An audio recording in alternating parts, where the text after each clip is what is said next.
वास्तविकता के धरातल पर इंसानों को आईना दिखाती और उनकी पहचान बताती अटल जी की कविता पहचान प्रस्तुत है।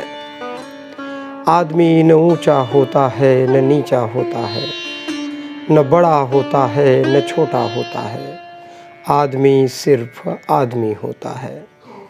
पता नहीं इस सीधे सपाट सत्य को दुनिया क्यों नहीं जानती है, और अगर जानती है तो मन से क्यों नहीं मानती। इससे फर्क नहीं पड़ता कि आदमी कहाँ खड़ा है, पथ पर या रथ पर, तीर पर या प्राचीर पर। फर्क इससे पड़ता है कि जहाँ खड़ा है या जहाँ उसे खड़ा होना पड़ा है, वहाँ उसका धरातल क्या है।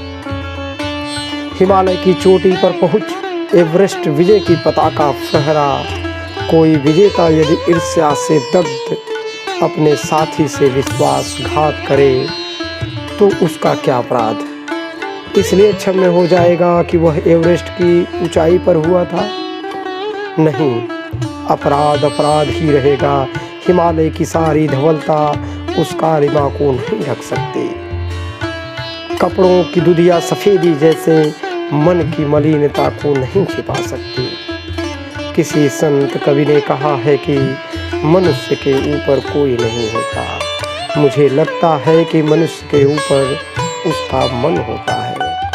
छोटे मन से कोई बड़ा नहीं होता, टूटे मन से कोई खड़ा नहीं होता।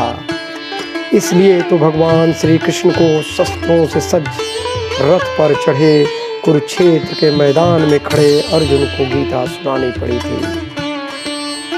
मन हार कर मैदान नहीं जीते जाते, न मैदान जीतने से मन ही जीते जाते हैं।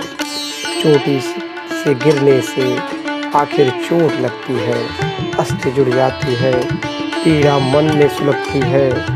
इसका अर्थ यह नहीं कि चोटी पर चढ़ने की चुनौती ही न माने। इसका अर्थ यह भी नहीं कि परिस्थितियों पर विजय पाने की न ठाने। आदमी जहाँ है वहीं खड़ा रहे, दूसरों की दया के भरोसे पर पड़ा रहे। जड़ता का नाम जीवन नहीं है, पलायन पुरोगमन नहीं है। आदमी को चाहिए कि वह जूझे, परिस्थितियों से लड़े। एक स्वप्न टूटे तो दूसरा गढ़े, किंतु कितना भी ऊंचा उठे मनुष्यता के स्तर से लड़े।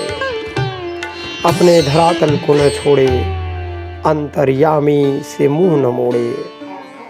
एक पांव धरती पर रख कर ही वामन भगवान ने आकाश पाताल को जीता था। धरती ही धारण करती है, कोई इस पर भार न बने, मिथ्या अभिमान से न तने। आदमी की पहचान उसके धन या आसन से नहीं होती, उसके मन से होती है। मन की फकीरी पर कुबेर की संपदा भी रोती है। मन की फकीरी पर कुबेर की संपदा भी रोती है। कविता सुनने के लिए धन्यवाद।